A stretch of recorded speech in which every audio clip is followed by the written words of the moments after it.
En el nombre del Padre, y del Hijo, y del Espíritu Santo. Amén.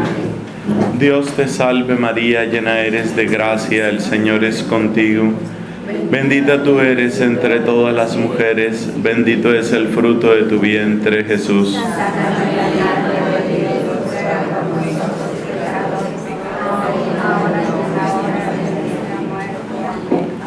En el nombre del Padre, y del Hijo, y del Espíritu Santo. Amén.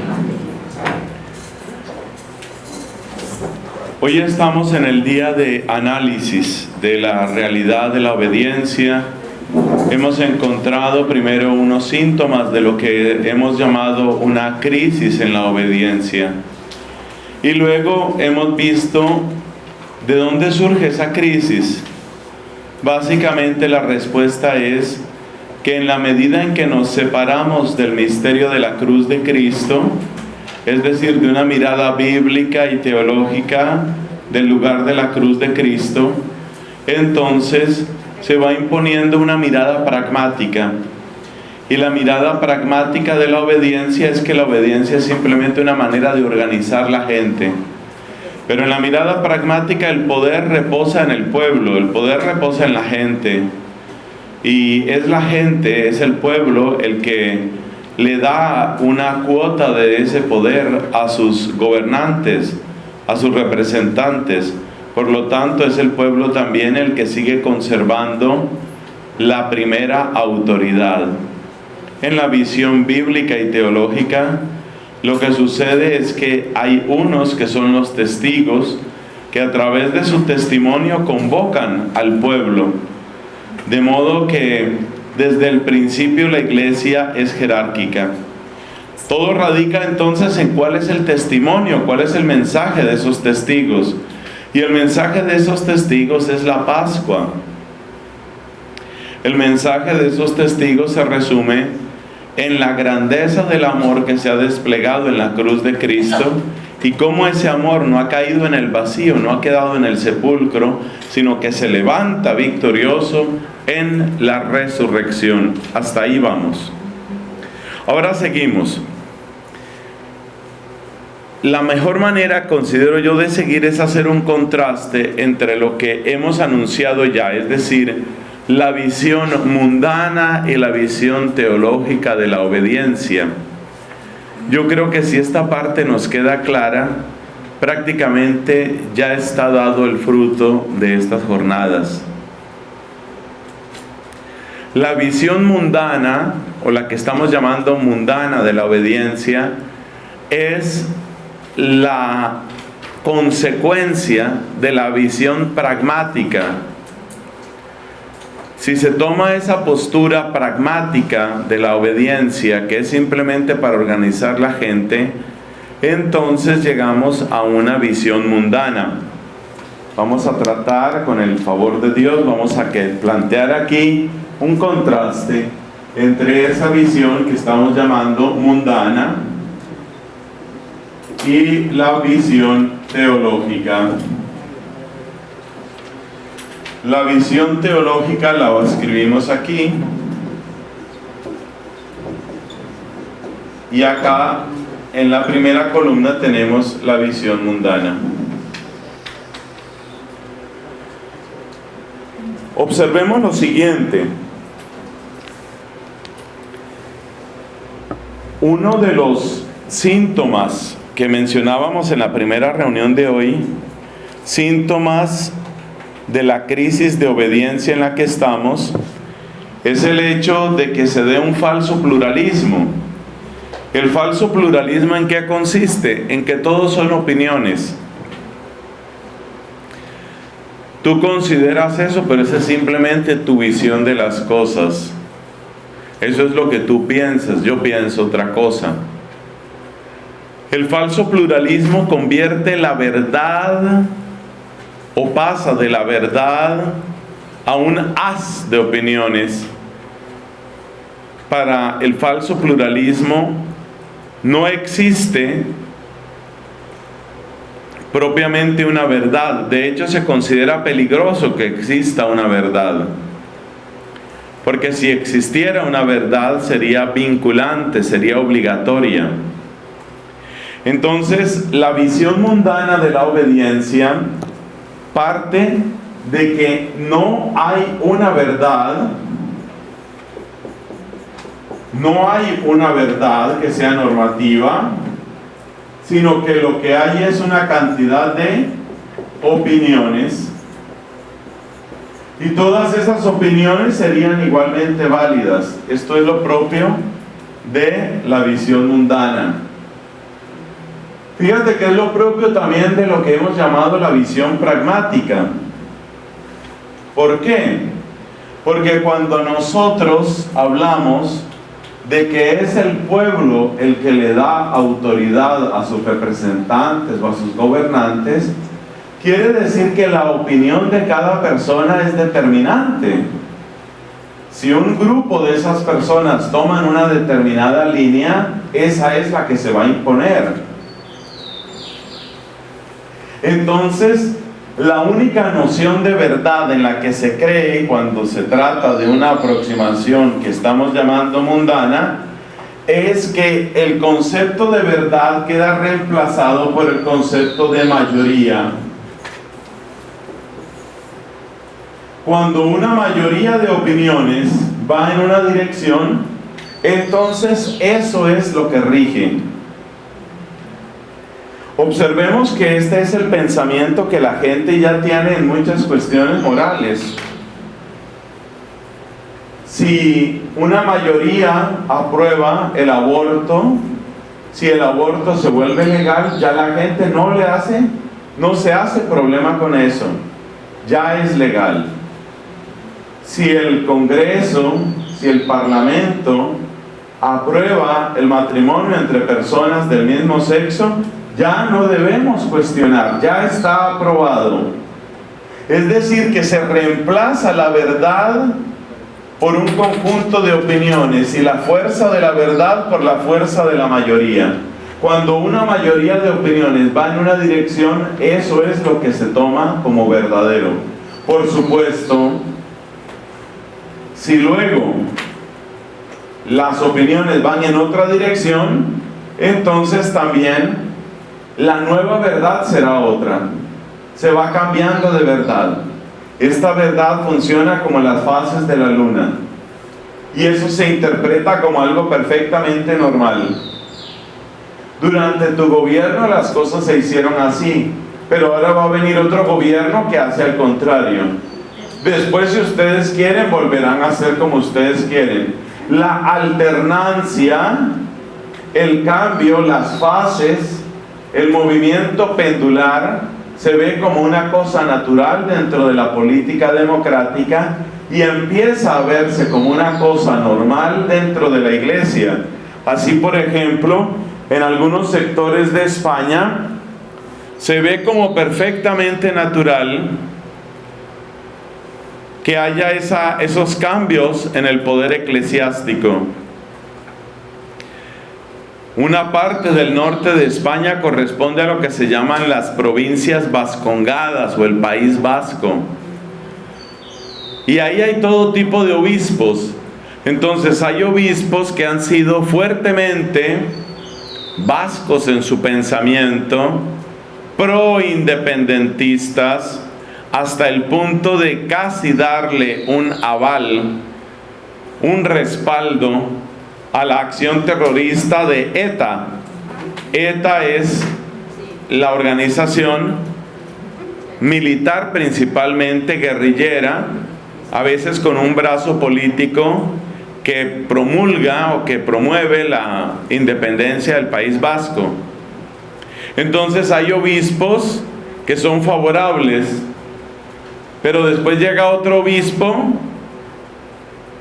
que es contrario a esa acción terrorista, un obispo que es mucho más sensible al dolor de las víctimas de ETA y que por lo tanto no es muy simpatizante de ese independentismo. ¿Cómo leen ese hecho algunos teólogos y algunos sacerdotes? Bueno, tuvimos un obispo que era independentista, ahora le tocó el turno al que no es independentista, ya vendrá otro que sí será independentista. Es decir, no existe para ellos propiamente una verdad, sino existen fuerzas, corrientes, opiniones, gustos, opciones, pero no existe una verdad. Eso es muy propio de este estilo mundano. No existe una verdad, sino simplemente existen corrientes de opinión, estrategias de dominio político que tienen un éxito durante un tiempo y luego el poder pasa al otro lado y luego vuelve a un lado y luego pasa al otro lado. En algunos países de América Latina se nota mucho esa alternancia. Por ejemplo, en mi país durante muchos años había toda una alternancia entre el Partido Liberal y el Partido Conservador. Hubo un presidente liberal, presidente conservador. Sin embargo, yo creo que los mejores ejemplos salen siempre de España. En España hay dos partidos mayoritarios: el Partido Socialista Obrero Español, que es el PSOE, por Partido Socialista Obrero Español, PSOE, PSOE, y el otro es el Partido Popular, el PP. Y entonces la gente ve como natural que está ahora el PP, luego está el PSOE, luego el PP, luego el PSOE, y ahí van alternando. Y esa mentalidad se mete también en las comunidades. Tuvimos una provincial que era así como muy estricta, como muy conservadora. Necesitamos una que sea así como más amplia, como más abierta, pero entonces ya esa se le fue la mano. Bueno, entonces otra vez vamos a una conservadora, luego vamos a una que sea más, y en eso se pasa la vida. Obsérvese que esta manera pragmática, esta manera mundana de ver las cosas, en realidad no busca la fidelidad al Señor. Aquí lo único que interesa es quién gana, si van los de mi cuerda o no van los de mi cuerda. ¿Cómo en cambio llega a cambiar esa mentalidad? ¿Qué se puede hacer para superar esa mentalidad mundana? Pues obviamente necesitamos buscar una verdad.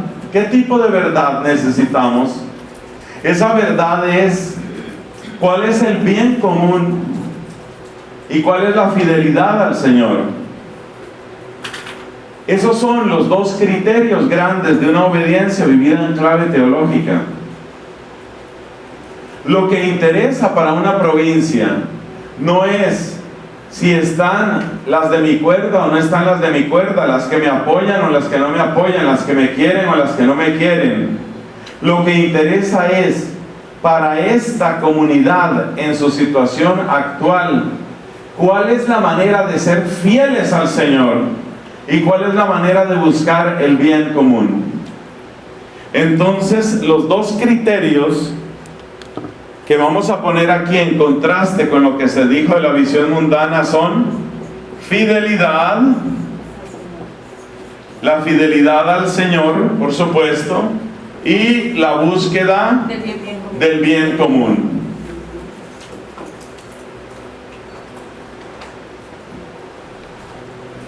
En una comunidad, en una congregación inmadura, que todos pasamos por inmadureces y hasta viejos andamos inmaduros a veces. En una comunidad inmadura, las cosas se resuelven del modo mundano. Es decir, ¿cuál es la opinión que se impone? ¿Cómo hago yo para que se imponga mi opinión? ¿Cómo podemos aprovechar este cuarto de hora mientras nos dura el poder? Esa es la inmadurez. Una comunidad madura y una vocación realmente centrada en Cristo, una vocación que busca realmente la gloria del Señor, es una comunidad que se hace este tipo de preguntas, sabiendo que no hay seres humanos perfectos. ¿Cómo podemos buscar una mayor fidelidad al plan de Dios? ¿Y cómo podemos buscar un bien común? ¿Dónde está ese bien común? ¿Dónde está esa respuesta que le podemos dar al Señor? Ese es el primer contraste que nos interesa. Pasemos al segundo contraste, van a ser como unos 3 o 4. Segundo contraste. En la visión mundana, ¿qué es lo que hay? Pues hay opiniones, hay gustos, hay voluntades. Resulta que tu voluntad no es igual a la mía. Tú quieres una cosa, yo quiero otra. Por consiguiente, si solo se puede hacer una de las dos voluntades, vamos a tener una confrontación. La palabra fundamental dentro de la visión mundana es la palabra confrontación. Va a haber una confrontación. Y esa confrontación, ¿de qué manera se puede resolver? Pues examinémoslo en el caso de una obediencia típica, es decir, el provincial o la provincial y el respectivo religioso o la religiosa. ¿Cómo se resuelve una confrontación? Pues se resuelve de esta manera: o tú ganas, o yo gano, o negociamos. Esas son las 3 posibilidades en una confrontación. Vamos a negociar entonces. O tú te impones, o yo me impongo. Entonces aquí hay que poner la palabra confrontación. Confrontación. Y los 3 resultados de la confrontación ya sabemos cuáles son. O gana el provincial, o gana el súbdito, o hay negociación. Y es aquí donde yo creo que hay una palabra que nos puede servir. Creo que muchos hemos oído la expresión obediencia dialogada. Yo debo decir, la obediencia dialogada es importante, pero una cosa es obediencia dialogada y otra cosa es obediencia negociada. Son 2 cosas diferentes. La obediencia dialogada es necesaria, entre otras cosas, porque el superior, en cuanto ser humano, no tiene un conocimiento pleno de las limitaciones, de las posibilidades, de los talentos que pueda tener la persona. En ese sentido, sí que hace falta un diálogo. Yo creo que sí se puede entender la obediencia como dialogada, sí se puede, pero hay que hacer la diferencia entre obediencia dialogada y obediencia negociada, que es lo que estamos poniendo aquí. ¿Qué es una obediencia negociada? Yo les cuento que un maestro de la orden que estuvo visitando mi provincia nos regañó, porque dijo que nos estábamos acostumbrando a la obediencia negociada. ¿Y en qué consiste la obediencia negociada? Que resulta que algunos provinciales, al hablar con los respectivos frailes, planteaban cosas como esta: mira, yo sé que tú quieres salir a estudiar, pero por ahora ayúdame unos 2 años, unos 2 o 3 años me ayudas con tal cargo que no tengo a quién poner, y después yo te mando. Ese es un negocio.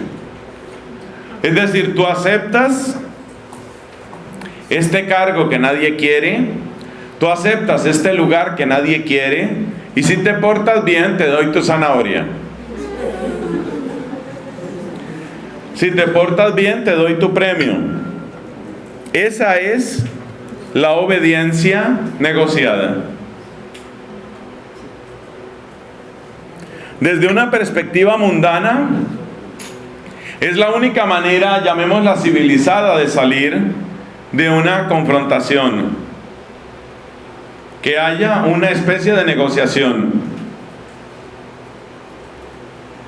Ese lenguaje de negociación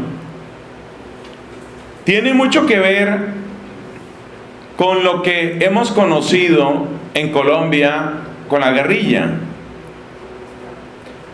Entonces, hace tiempo, hace muchos meses, el presidente Santos está metido en unas negociaciones de paz con la guerrilla.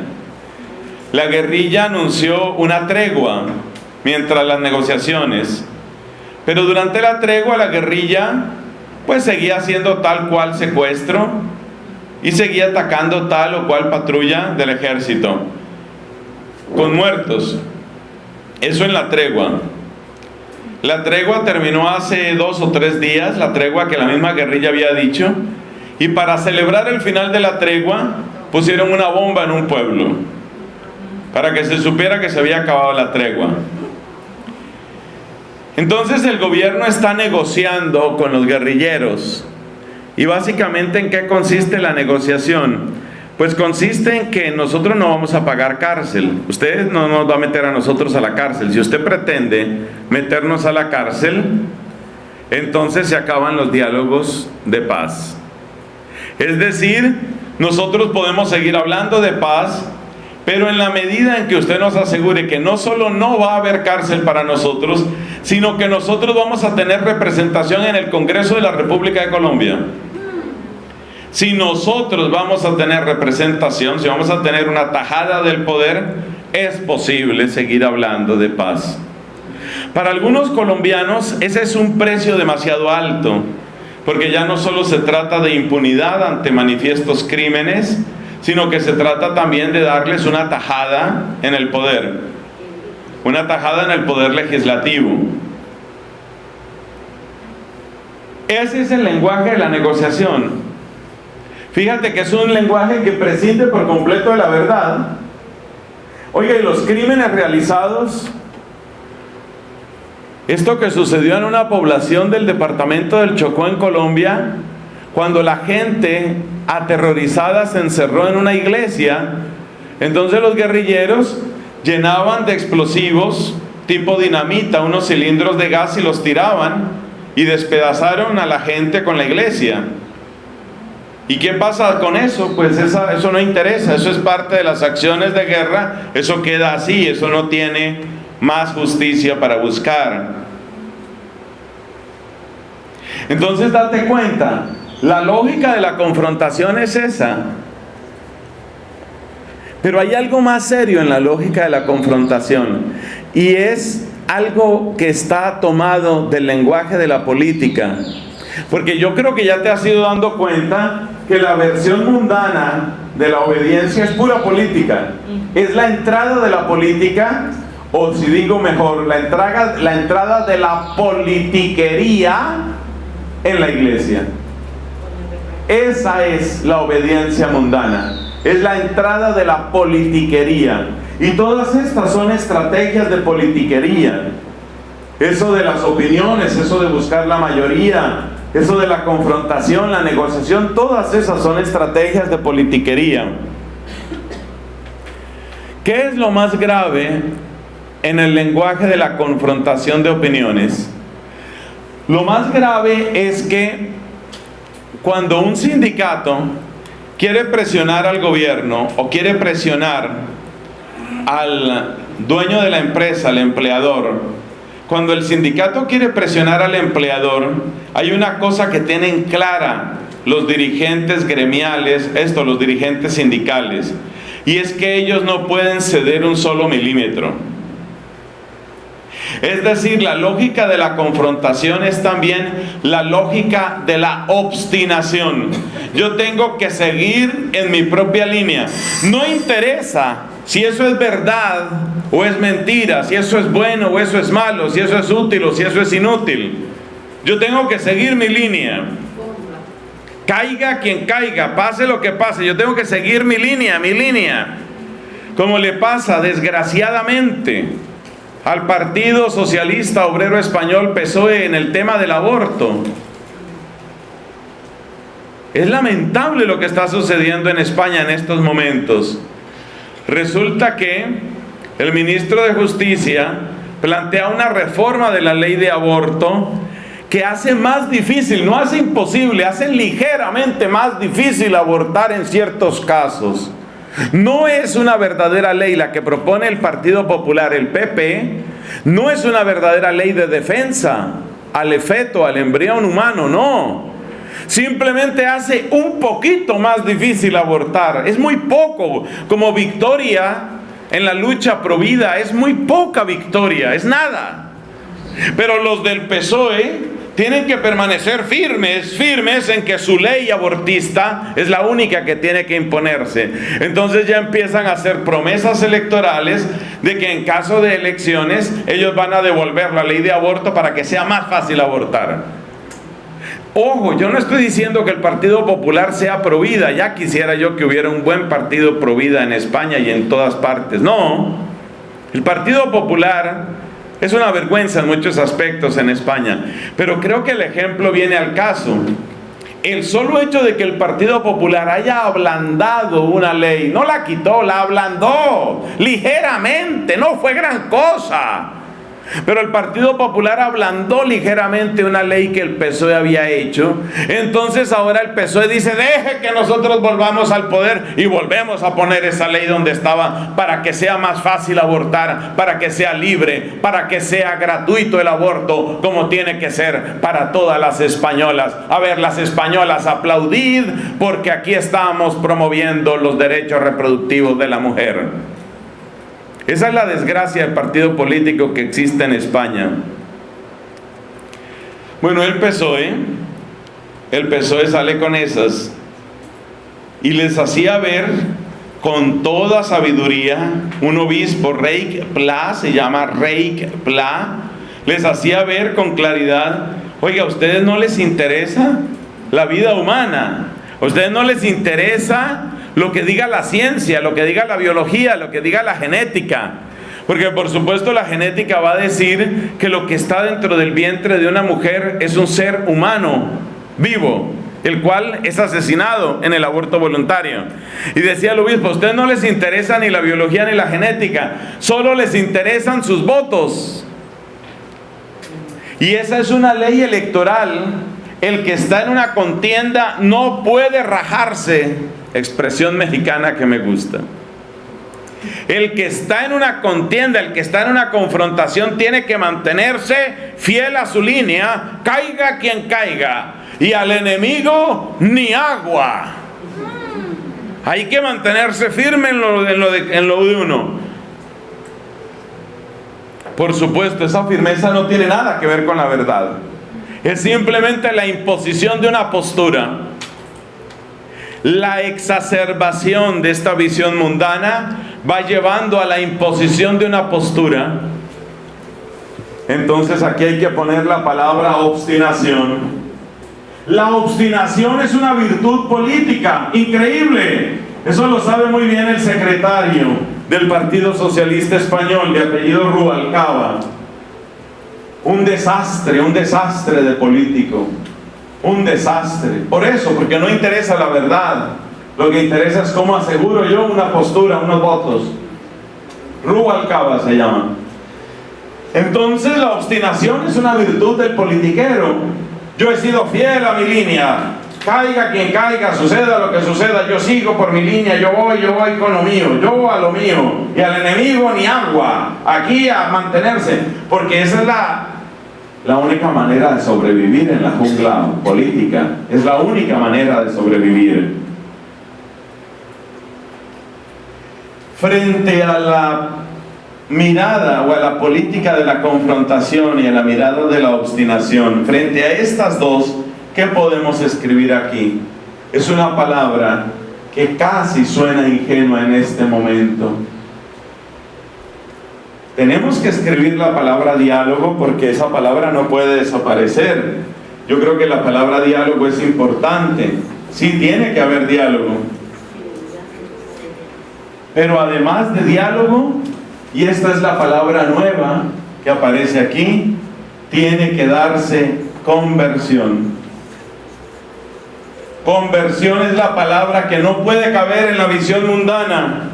Un político que dijera: mira, yo he cambiado de opinión, cuánto quisiera el alma mía, cuánto quisiera mi corazón de cristiano, que un hombre que no ha hecho sino luchar contra el ser humano más inocente que es el feto, un hombre como Rubalcaba, cuánto me gustaría que ese hombre diera un paso, un cambio en su opinión, pero eso sería su muerte como político.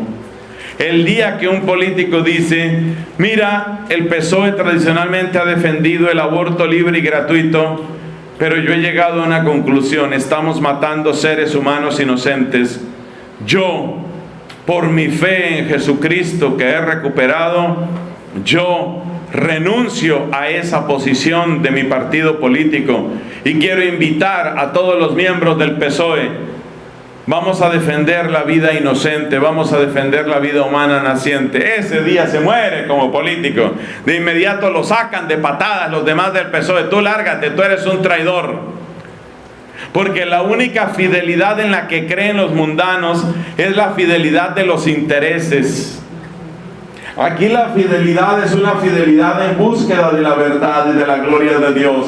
Aquí esta obstinación únicamente conoce los propios intereses. Yo tengo que seguir fiel a mi línea. Soy sindicalista, por consiguiente solo puedo criticar a la empresa. Soy de la oposición, por consiguiente no le puedo reconocer nada bueno al gobierno. En la visión teológica de la obediencia, qué panorama tan distinto. Yo voy a hablar con mi superior, no para ver si logro imponer mi opinión, no para ver si puedo negociar y por lo menos lograr algo.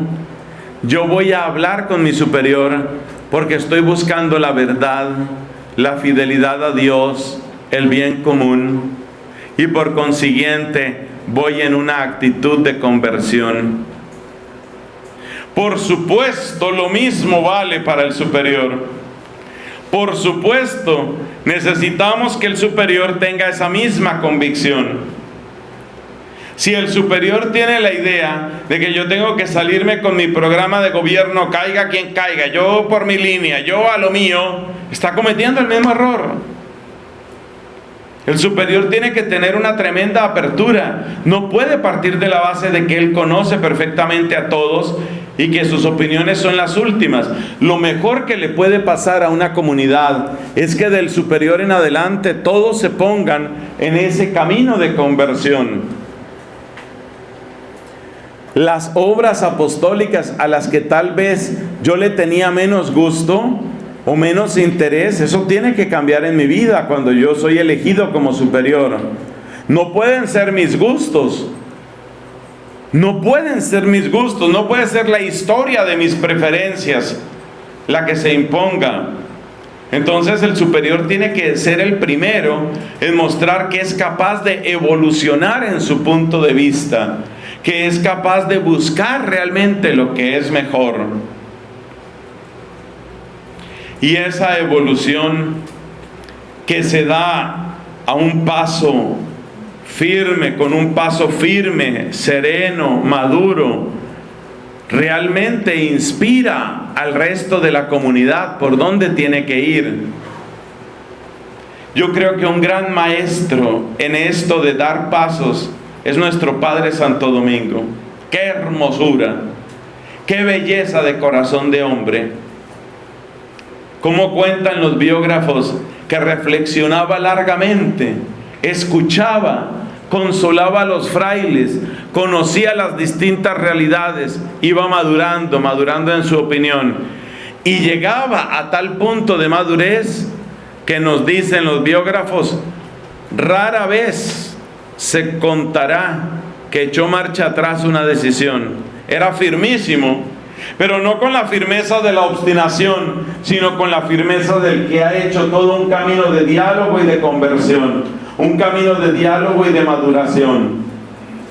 Por eso la tremenda autoridad de Santo Domingo, porque es un hombre que realmente ha asumido la condición, las circunstancias, los problemas, los dolores de los distintos sitios.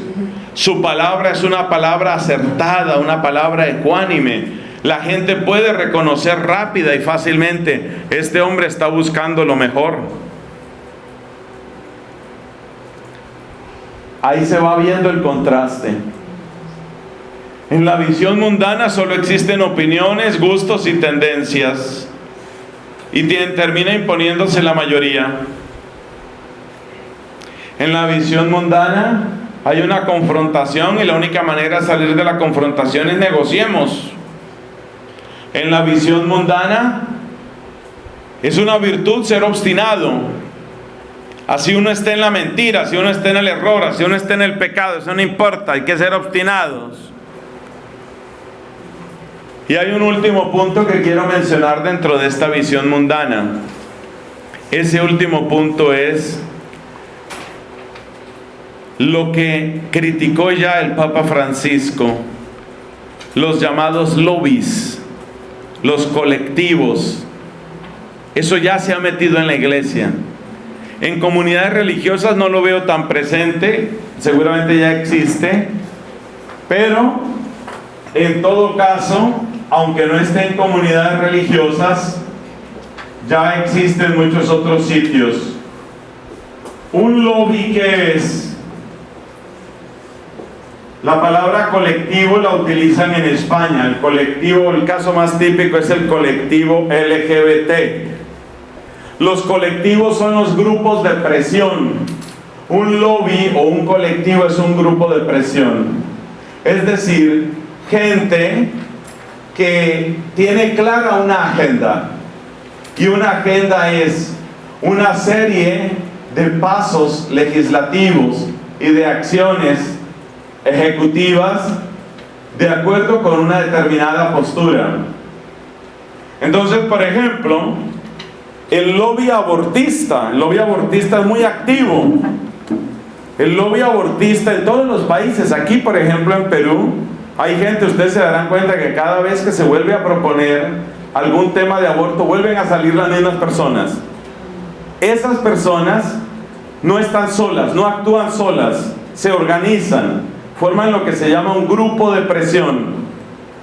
Son personas que están visitando, por ejemplo, congresistas, están visitando diputados y le están recordando al diputado que puede ganar muchos votos con una mentira, porque es una mentira, por supuesto, con el asunto de los derechos reproductivos de la mujer. Usted puede cortejar el voto femenino, usted puede ganar mucho voto de mujer. Ese es el lobby abortista. Los lobbies, los colectivos son muy activos.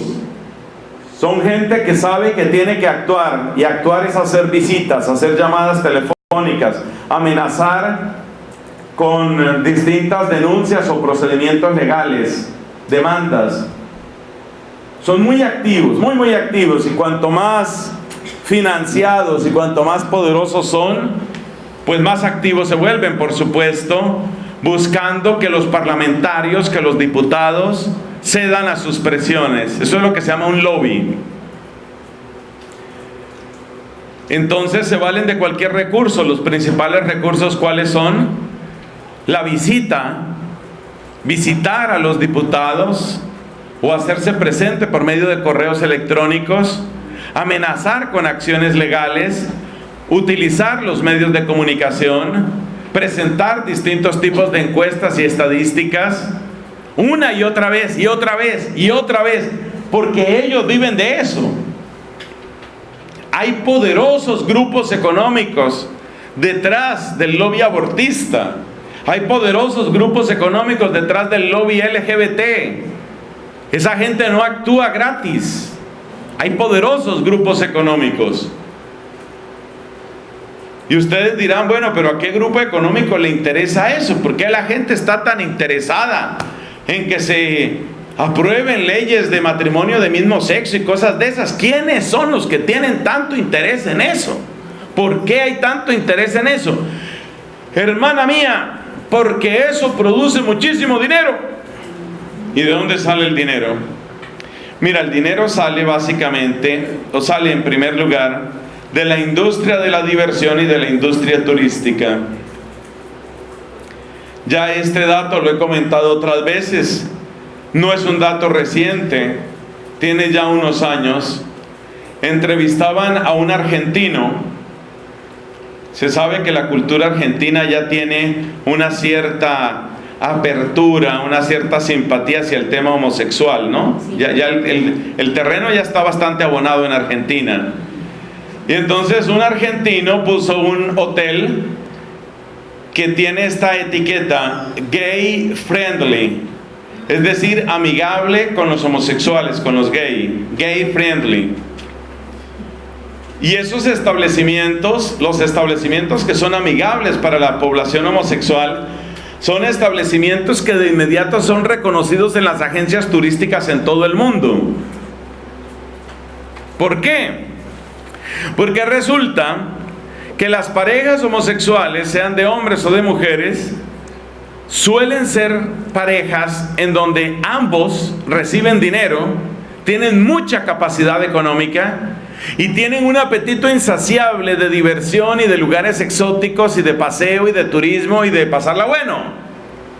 Entonces, ¿qué pasa? Que hay agencias de turismo que conservan catálogos extensos de cuáles son los lugares, los hoteles, los resorts, los centros vacacionales, los cruceros, los apartamentos en renta, todas esas cosas, pero con la etiqueta gay friendly. ¿Por qué? Porque resulta que si llega una pareja de homosexuales que quieren tener una de sus 2 o 3 vacaciones al año, y bueno, ¿y ahora dónde vamos a ir? Pues vayamos a Argentina. Pero qué pereza ir a Argentina en un hotel donde nos estén mirando mal o donde esté la gente haciendo comentarios. Queremos un hotel donde podamos vivir nuestro amor. Queremos un lugar donde podamos expresarnos, donde sea natural. Por eso necesitamos un lugar gay friendly.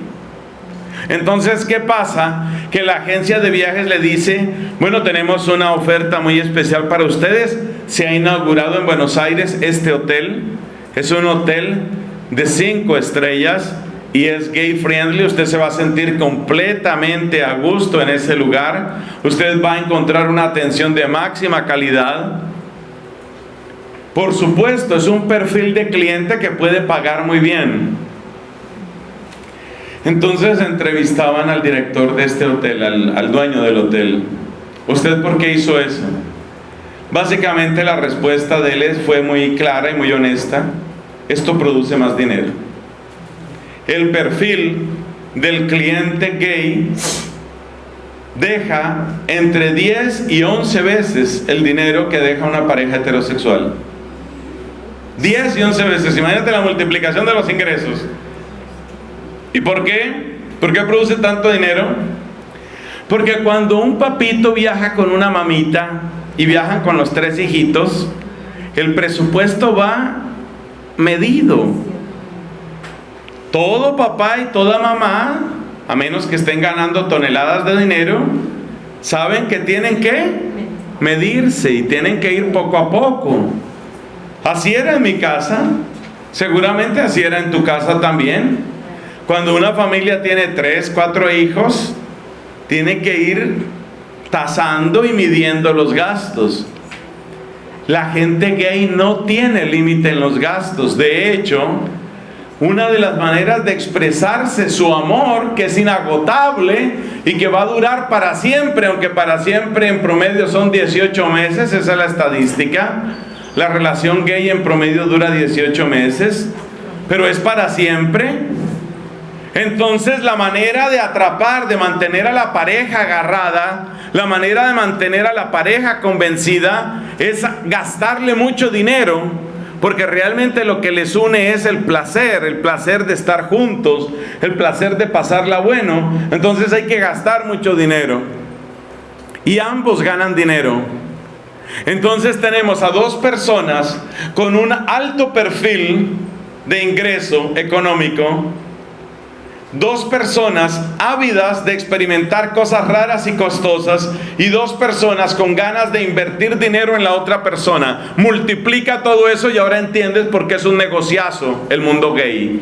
Es un negocio fantástico. Entonces, ¿qué pasa? Que nuestros países se convierten en lugares muy apetecidos para ese tipo de cosas. A Lima llega, por supuesto, muchísimo turismo homosexual, mucho. Pero resulta que muchas de esas parejas, ya se trata de lesbianas o de gays, esas parejas muchas veces se sienten incómodas.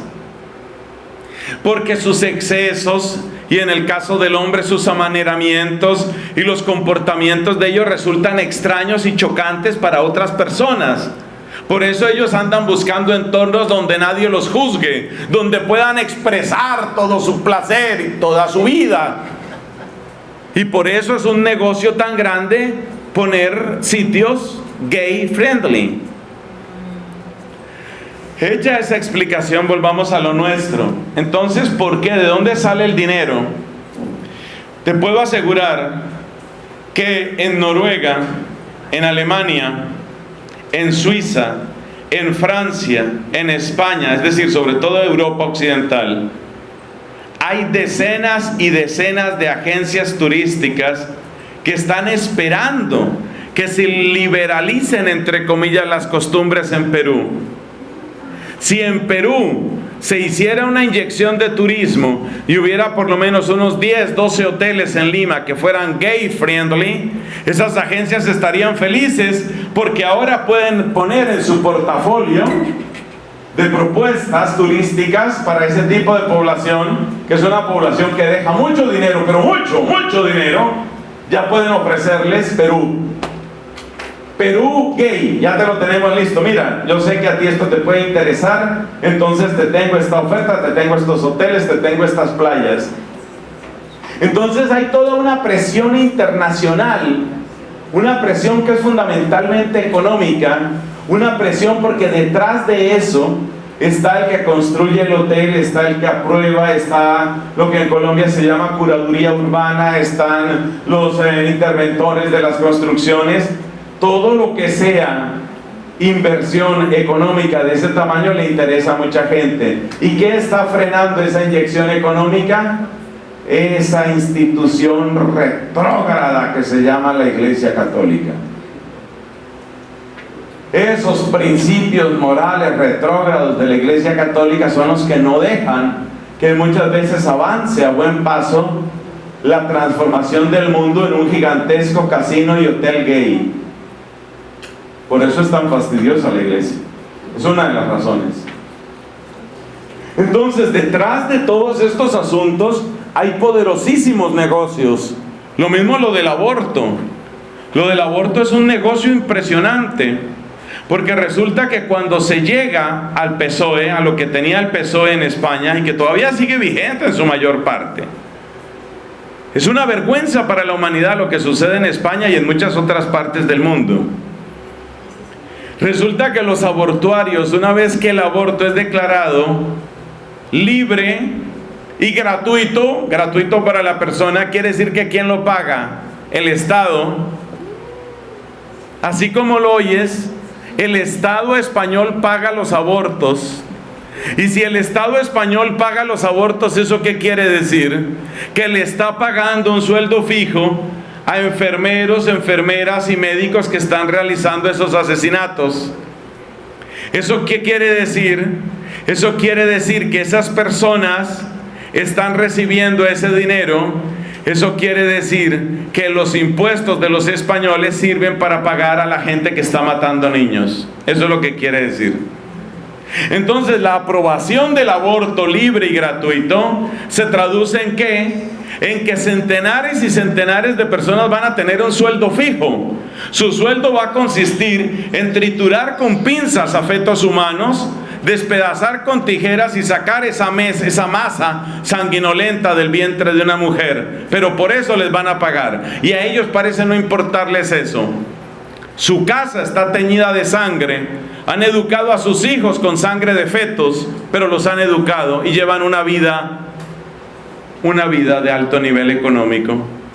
Esos son los intereses que están ahí. Por eso interesa el aborto. Produce dinero, mucho dinero. Y por supuesto, le facilita la vida a los que son irresponsables con la sexualidad. Esos son los colectivos. ¿Cuál es la gran cualidad entre comillas de un colectivo? La gran cualidad del colectivo es la persistencia. En este periodo legislativo no se logró ampliar la ley del aborto en Colombia. Mi país, es una desgracia, que Dios nos perdone y nos traiga conversión, mi país ya aprueba el aborto voluntario para unos casos. Lo que se llama el caso de malformación y el caso de violación y el caso, hay como 2 o 3 casos que ya están aprobados para aborto voluntario en mi país. Vergüenza de la humanidad. Bueno, pero esa legislación no es suficiente, porque el número de muertos no da. Se necesita que muera más gente.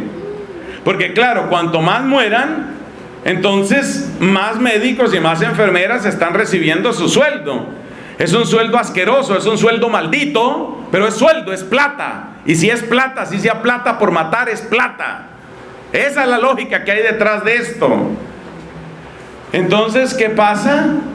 Que no se logró, ya propusieron, ya hicieron una propuesta para ampliar la ley de aborto en Colombia, no se logró. ¿Qué hace esta gente del colectivo? Espera a que termine esta legislatura, a que termine este periodo del Congreso de la República, y ya tienen listo el planteamiento con campaña mediática, con visitas a los diputados, con visitas a los congresistas, con interferencia en los procesos de discernimiento que deberían ser tan maduros y tan serios. Ya ellos están listos. O sea que apenas termine este Congreso, que termina este año, ya están listos. Ya en noviembre o enero del año entrante, ya están otra vez promoviendo la ampliación del aborto. Eso es esta porquería que se llama un colectivo. Esos son los colectivos, son los grupos de presión. Ya tienen una agenda, ya tienen unos resultados, ya saben qué es lo que tienen que lograr. Primero tenemos que lograr el aborto por violación, después el aborto por malestar psíquico de la mamá, después el aborto por no sé qué, después hasta lograr el aborto libre y gratuito, hasta que se pueda matar a destajo, matar. Ya cuando eso se logra, ahora sí conseguimos nuestro propósito. Ese es el mundo. Así está el mundo. En Estados Unidos, una institución absolutamente diabólica que se llama paternidad planeada, pero eso se conoce obviamente por su sigla en inglés, Planned Parenthood. Planeado, planned, P-L-A-N-N-E-D, Planned Parenthood. Planned Parenthood es una cosa completamente homicida. Recibe dinero del Estado, recibe dinero del gobierno para promover el aborto. Es un negocio de miles de millones de dólares. Esa gente no puede permitir que se prohíba el aborto, no puede permitir que la legislación vaya en contra del aborto, no pueden permitirlo. Porque si lo permiten, esos miles de millones de dólares dejan de llegarle a la gente que trabaja en eso. No se puede. Hay una gran cantidad de colectivos que están funcionando en esta sociedad. Los abortistas, los LGBT, por ejemplo, esos son clásicos. Y esos están en todas partes y trabajan y trabajan y trabajan. Y no trabajan gratis. Eso hay dinero que les está llegando. No trabajan gratis. Y la gente que está trabajando por la muerte de fetos inocentes en Perú no trabaja gratis. Y aquí hay enemigos en el Perú, enemigos de la vida humana que están trabajando por eso. Uno tiene que saber en qué mundo está viviendo. Ese es el mundo en el que estamos viviendo. Y esa es la lógica de los colectivos. He hecho esa larga descripción para que entendamos qué es lo que se quiere meter a la iglesia. Les voy a contar una historia triste. Resulta que en octubre de este año se reúne el Sínodo de la Familia, convocado por el Papa Francisco. Ya hay grupos de presión, ya hay colectivos dentro de la iglesia, capitaneados algunos de ellos por obispos.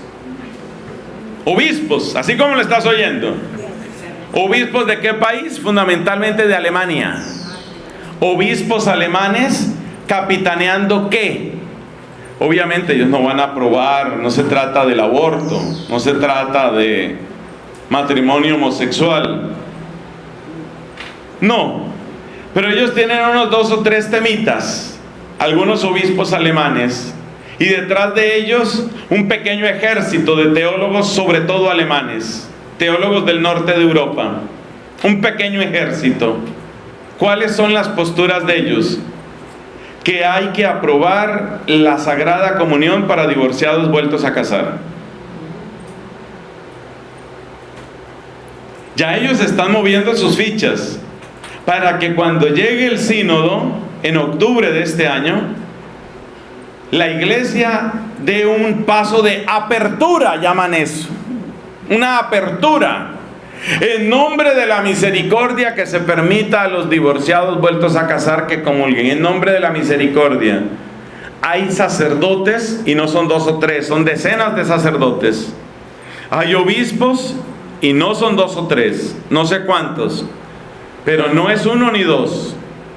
Hay obispos implicados en eso. Y ellos van a llegar como llegan los colectivos, en bloque. Es decir, la postura del norte de Europa va a ser clara. Es el momento para que la iglesia dé este paso, porque no podemos ver que se siga diezmando el rebaño de Cristo. Esto está apartando a la gente de la iglesia. Ya tienen sus discursos preparados. Esta es la iglesia. Esto está pasando hoy. Yo sé que cuando uno habla del colectivo LGBT o cuando uno habla del colectivo abortista, la gente dice, bueno, pues lamentable lo que está pasando en el mundo. No es solo en el mundo. Esto ya está. Eso ya es real. Hay un colectivo dentro de la iglesia española. Ya entenderán ustedes porque hay unos poquitos españoles que me quieren mucho y hay muchos españoles que no me quieren nada. Hay un colectivo dentro de la iglesia española que se llama la Asociación de Teólogos Juan 23. Usurpando el nombre de un santo, oiga. Porque Juan 23 era un santo con todas las letras. Usurpando el nombre de un santo. Y dentro de las posturas de la Asociación Juan 23, clarito, está la readmisión al ministerio sacerdotal de sacerdotes casados. Y ellos van en bloque, el colectivo. Es que esta mentalidad se mete en la iglesia. Si nos unimos, si hacemos partido, si entre nosotros estamos compactos, esa es la lógica del colectivo. Es la lógica guerrillera, es la guerrilla dentro de la iglesia. Si hacemos equipo, si somos compactos, tarde o temprano imponemos nuestras ideas. La Asociación de Teólogos Juan 23 no es un invento en mi mente, existe en España. Y ustedes pueden buscar en internet qué es lo que pretende la Asociación de Teólogos Juan 23. Yo no me estoy inventando nada me estoy inventando. Los datos que presento son datos que cualquiera de ustedes puede verificar. Esa lógica ya se mete. ¿Y cómo entra esta lógica de los colectivos a una provincia religiosa? ¿Cómo se mete? Se mete a través de aquellas personas que se sienten descontentas con algunas de las políticas de la provincia y empiezan a reclutar amigos. Entonces se va formando una célula, se va formando un grupo que vota en bloque. En el siguiente capítulo ya se sabe que tenemos que votar en tal dirección. Eso ya es la semilla de un colectivo. Y por supuesto, si yo pertenezco, que Dios me libre, si yo perteneciera a una cosa como la Asociación de Teólogos Juan 23, a mí me toca seguir la disciplina de partido. ¿Qué quiere decir eso? Que a mí me toca votar como me digan que tengo que votar. Es muy peligroso esto de los lobbies. Es muy peligroso. Es una mentalidad muy peligrosa. Yo no quiero exagerar con los términos, pero déjenme decirles que esta es exactamente la estrategia de Lucifer. Es exactamente esa estrategia. Rebelarse y formar un bloque. Es eso, es exactamente eso. Por eso, entre las muchas oraciones que nosotros tenemos que hacer como iglesia, una oración que hay que hacer es que Dios disuelva ese tipo de bloques y venza esa mentalidad de agenda y de logros y de imponer puntos de vista. Bueno, ¿y cuál es la respuesta? Porque hemos dicho que hay respuestas, ¿no? La respuesta frente a la lógica mundana, ¿cuál será en esto de los lobbies? La respuesta es muy sencilla y la dio el Papa Juan Pablo II, un santo también él. ¿Cuál fue la respuesta de Juan Pablo II? Frente a esto que es una corrupción de la política, corrupción política que se va metiendo en la iglesia. Por eso lo que te cuento que está pasando en algunos sectores de la iglesia católica en Alemania, y por eso lo que te estoy contando de la Asociación de Teólogos Juan 23 en España. Esto se mete, es que esto se mete en la iglesia. ¿La respuesta cuál es? La respuesta es renovar la escucha de la propia conciencia. Lo que le hace falta a una persona como el secretario del PSOE, el señor Rubalcaba, y le falta también a Gallardón y a Rajoy y a todos los políticos de por allá y a muchos de los políticos nuestros, es esto. Yo tengo que renovar la propia conciencia, la escucha de la propia conciencia. No se puede simplemente dejar llevar uno por otras personas. Queridas hermanas, esta mentalidad se está metiendo en la iglesia. Y ya sabes cómo empieza. La manera como empieza es gente descontenta que empieza a atraer adeptos. Quiere decir que no se puede tener disenso, que no se puede pensar de otra manera en una comunidad. Claro que ahí es necesario. Por eso pusimos aquí bien grande la palabra diálogo. Es necesario. Pero una cosa es el legítimo diálogo y otra cosa es esta trampa guerrillera, que es ir recogiendo adeptos. Aquí los de mi grupito, acuérdate cómo es que tenemos que votar, acuérdate, no se te olvide cómo fue que quedamos que íbamos a votar. Eso, cuando ya se dicen esas palabras, estamos aquí, en la mentalidad de lobby, la mentalidad de colectivo. No se puede tolerar eso. ¿Y cuál es la defensa para eso? Muy sencilla. Juan Pablo II nos dijo: la escucha de la propia conciencia. ¿Eso qué quiere decir? Eso quiere decir que la próxima vez que una hermanita, aparentemente con buena intención, empiece a hacerte promoción vocacional, porque hay hermanas que a veces hacen promoción vocacional ya dentro de la provincia, ¿no? Entonces empiezan a captar así hermanitas para mi grupito, cuando te vayan a captar a ti, acuérdate de esto. Tú tienes que oír tu conciencia. No quiere decir que ni tú ni yo tengamos que estar en todo de acuerdo con lo que diga el obispo, con lo que diga el provincial, con lo que diga... No necesariamente. Hay veces que uno no está de acuerdo. Pero que seas tú en conciencia, que no sea la manipulación de un grupito. Si tú en conciencia ves que no estás de acuerdo, para eso están las instancias de diálogo y de conversión. El peligro no es el disenso, el peligro no es el desacuerdo, el peligro es la estrategia sucia de ir formando colectivo. Ese es el peligro, ese es el verdadero peligro, de ir formando grupitos por ahí para dar nuestro zarpazo. Tranquila, queridita, ya llegará nuestra hora. Cuidado. Esa fue la estrategia de Lucifer. Eso no es de Dios. Eso de ir ganando adeptos, eso de ir ganando ahí como aliados, eso de ir ganando compinches y espere y verá que ya llega el momento, la paciencia es virtud. Tengan mucho cuidado con eso. Bueno, yo creo que ya más claro no puedo decir las cosas. Esto no es porque ustedes sean dominicas, ni porque sean del Perú, ni porque estemos en el siglo XXI. Esto es el ser humano.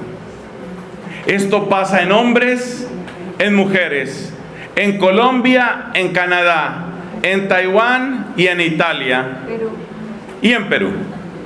El ser humano es así. Cuando la cruz, fíjate la gran diferencia entre la cruz y la no cruz. Cuando la cruz tiene su protagonismo, como lo explicábamos en la predicación anterior, lo que resulta es esto: fidelidad al Señor, búsqueda del bien común, diálogo, camino de conversión, escucha de la propia conciencia. Este es el panorama que se abre cuando la cruz tiene su lugar y su protagonismo. Cuando quitamos la cruz y simplemente pensamos, ¿qué se podría hacer con tantos recursos que tiene la comunidad? ¿Qué habrá que hacer con tanto poder que tiene la comunidad? ¿Qué hacemos? Entonces entra la lógica mundana, opiniones, tiranía de la mayoría, confrontación, negociación, obstinación, colectivos. Esto es un infierno, esto es la puerta del infierno. Por supuesto, esto finalmente ¿en qué termina? Termina en lo que le fascina a Satanás: división, ruptura y muerte. De eso es de lo que se trata. Dividir la comunidad, destruir la comunidad, aniquilar la comunidad. De eso es de lo que se trata. O sea, la que sigue aquí, lo que pasa es que ya se me acabó el tablero, ¿no? Pero lo que sigue de aquí para abajo es división y muerte. Y se acabó. Y ahí termina. En nuestra Santa Iglesia Católica eso sucede mucho menos que en otros sitios. Pero esta es la historia permanente del protestantismo. Este es el protestantismo día a día. División y muerte, división y muerte, división y muerte. Esa es la historia del protestantismo.